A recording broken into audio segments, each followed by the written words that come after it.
வணக்கம் நண்பர்களே. எந்த ஒரு பொருளையும் சரியாக புரிந்து கொண்டு பயன்படுத்தினால் வீணான செலவுகளை தவிர்க்கலாம். இன்று நம் வீட்டில் தவிர்க்க முடியாத பொருளாகிவிட்ட ஏசி அடிக்கடி பழுதாவதற்கு 90% காரணம் நமது அலட்சியமே.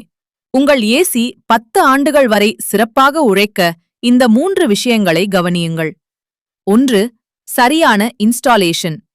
புதிதாக ஏசி மாற்றும்போது வேக்கம் பம்ப் கொண்டு குழாய்களில் உள்ள காற்றை முழுமையாக வெளியேற்றுவது அவசியம். இல்லையெனில் காற்றில் உள்ள ஈரப்பதம் கேஸுடன் கலந்து பிளாக் ஏற்படும்.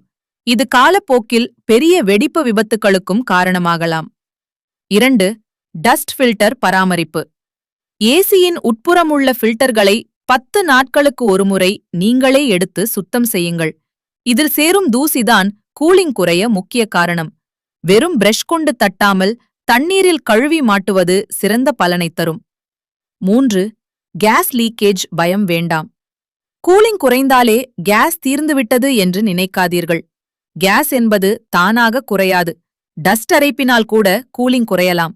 அடிக்கடி பிரஷர் செக் செய்வதால் வெளிக்காற்று உள்ளே புகுந்து கேஸின் தரம் கெட்டுவிடும். எனவே முதலில் முழுமையான வாட்டர் சர்வீஸ் செய்து பாருங்கள். கூலிங் தானாகவே திரும்ப கிடைக்கும். முறையான பராமரிப்பு இருந்தால் தேவையற்ற பழுதுகளும் இல்லை, பண விரயமும் இல்லை. இந்த தகவல் உங்களுக்கு பயனுள்ளதாக இருந்தால் மறக்காமல் நம்ம சேனலை சப்ஸ்கிரைப் பண்ணுங்க. உங்களுக்கு ஏசி பராமரிப்பு குறித்து ஏதேனும் சந்தேகங்கள் இருந்தாலோ அல்லது சர்வீஸ் தேவைப்பட்டாலோ திரையில் தெரியும் நம்ம வாட்ஸ்அப் நம்பருக்கு மெசேஜ் பண்ணுங்க அல்லது கால் பண்ணுங்க. கால் 989446191554.